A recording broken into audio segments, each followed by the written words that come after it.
Let's talk about Navis in Battle Network 4.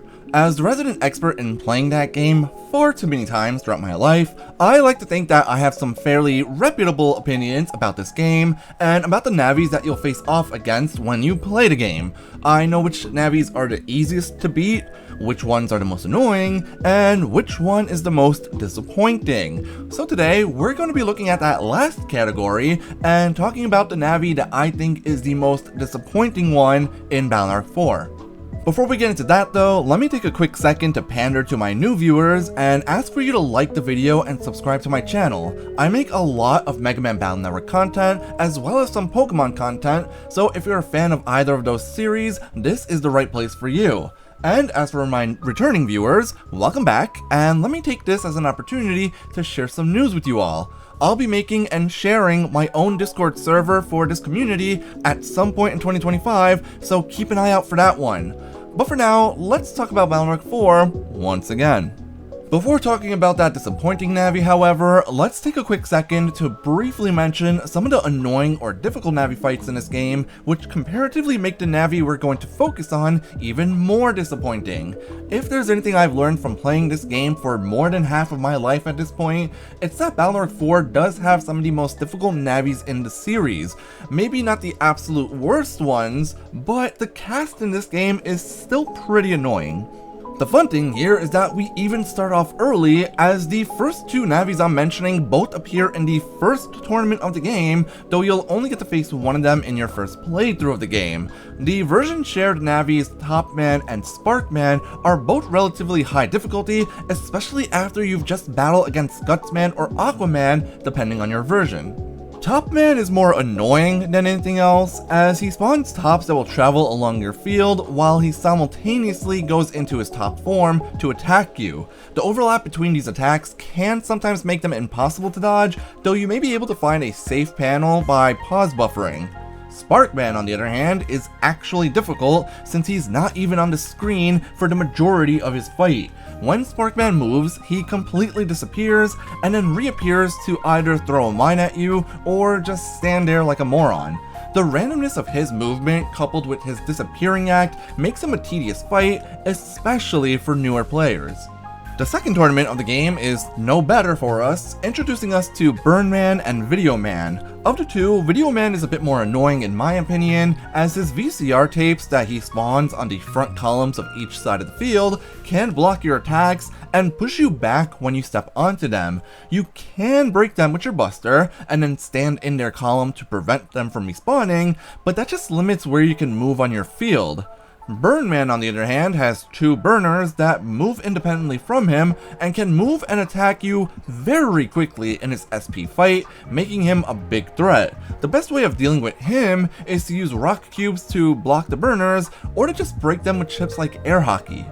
And then there's Shade Man. Or more specifically, there's Shademan SP, who might just be the most difficult Navi to fight in the game, all thanks to his gimmick. If you hit Shademan with an attack that deals 10 or more damage, which is basically any chip, he takes no damage and splits up into 4 bats instead. Of the 4 bats, one of them is actually Shademan, who can only be damaged properly when in this bat form. However, which of the 4 bats will be Shademan is somewhat random, and he can move into a different row than the one that he was in when you first hit him. And of course, these bats do not show his HP, so the only way to tell which bat is actually Shademan is to land an attack on him after you break him apart into his 4 bats. Outside of the battle against his SP version, Shademan is also an important character in Battle Network 4, as he's the face of Nebula for half of the story. You first encounter him early on in the introductory segment of the game, where he attacks Navis throughout the AC/DC area and kidnaps Roll. He then sends a Nebula agent to attack Lan's house, demanding that Lan and Mega Man return the Dark Chip to him. This culminates in the final story fight against Shademan, which has the best animation of a Navi's deletion in the series.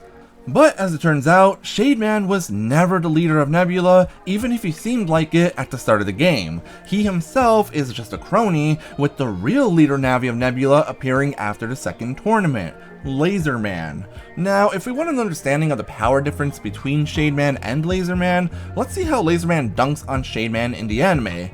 Granted, this is Laserman cross-fused with Regal, but Shademan still gets embarrassed and unceremoniously deleted pretty much in an instant.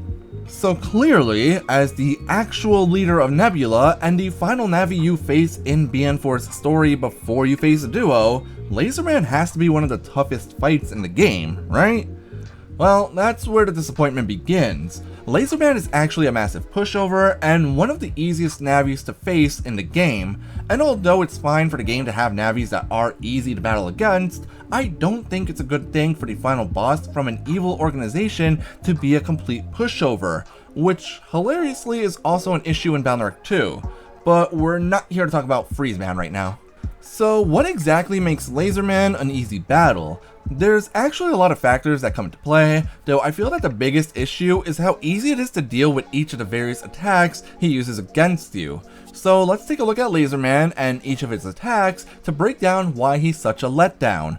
For starters, Laserman's movement pattern is really simple. He usually moves 3 times before attacking, though on rare occasions he might move a different number of times instead. The one thing about Laserman that somewhat ramps up the difficulty is the fact that Laserman is invulnerable while in his moving animation, similar to Base. However, as we're about to see, that doesn't really matter too much. Although his invulnerability on movement should make Laserman a bit tedious, his attacks are way too slow for that to matter. The best time to hit Laserman is when he's about to attack, and since his pattern makes him usually move 3 times before attacking, it becomes easy to know when you should attack him. For his first attack, Cross Laser, Laserman will step into his front column in your row and fire a laser that hits 2 panels ahead of him and then radiates to adjacent panels. The issue with Cross Laser is that Laserman will only target exactly 2 panels ahead of him, which means that you can completely invalidate this move by using a single panel grab, area grab, or Metagel chip. However, this move is also a case of self-sabotage, as the main panel that Laserman targets also gets cracked by this attack. You can then step onto that cracked panel to break it, causing any follow-up cross lasers to do nothing, as the move needs to land on a panel in order to spread out. Then there's Laserman's power down laser, or his big laser as I like to call it. I won't lie, this attack looks badass. And if it hits you, any Navi customizer parts, back B abilities, and mod card abilities on Mega Man are negated, and your buster stats will all be reset to 1. Plus, this move can even pierce through invis, so you can't even keep yourself safe from the big laser with that chip either. However, none of that even matters because Laserman's animation when he's preparing this move is so long, even a Shuckle can dodge this move in time. I don't even think I got hit by that move in any of my Balnark 4 Monosoul runs, and if I did, it only happened 1 time and I forgot about it. Lastly, there's Starbreak Laser. This move proves that Laserman can aim his attacks somewhere other than just 2 panels ahead of him, but all it does is make rocks fall down on your field. Out of all of Laserman's attacks, this one is the most annoying and threatening one, but not because of the move itself.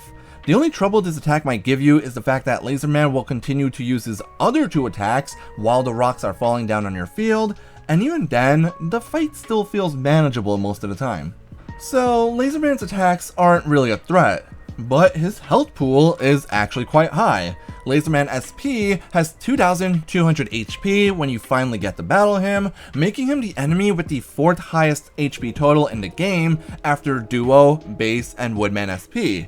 And of course, he has one final move to help make him even tankier, Dark Laser. When there are dark holes on the field, Laserman recovers his HP. This even includes your own dark holes if you're playing a Dark Soul run. But ironically, you'll more than likely have ways of negating this move in your folder.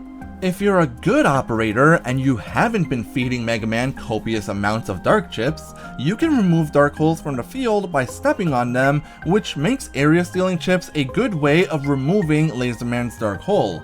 If you're playing Red Sun, you'll most likely have a crack out or double crack chip in your folder to activate Gut Soul, and if you're playing Blue Moon, there's a good chance you could have Blizzard to use with Aqua Soul. As long as you have any one of these chips in your folder, you'll have a way to negate Laserman's healing ability. So overall, Laserman just kinda sucks. It's a shame, since Regal and Nebula get introduced as a big threat in the game, with Regal and Laserman going so far as to try taking control of a meteor to threaten the world into being evil. Okay, so his plan is insane and makes little to no sense in this game, but whatever.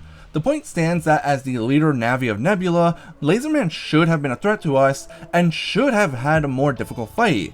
If only his attacks came out a little bit faster, or his cross laser didn't sabotage itself by cracking the panel that it targets. The ultimate irony here, however, is that Laserman was so disappointing that he didn't even make a reappearance in Balnark 5. Meanwhile, his supposedly weaker underling Shademan shows up once again in that game, which reinforces the idea that maybe it actually is Shademan that is the true face of Nebula after all. If you enjoyed this video, please give it a like, and let me know in the comments below what you think of Laserman in this game.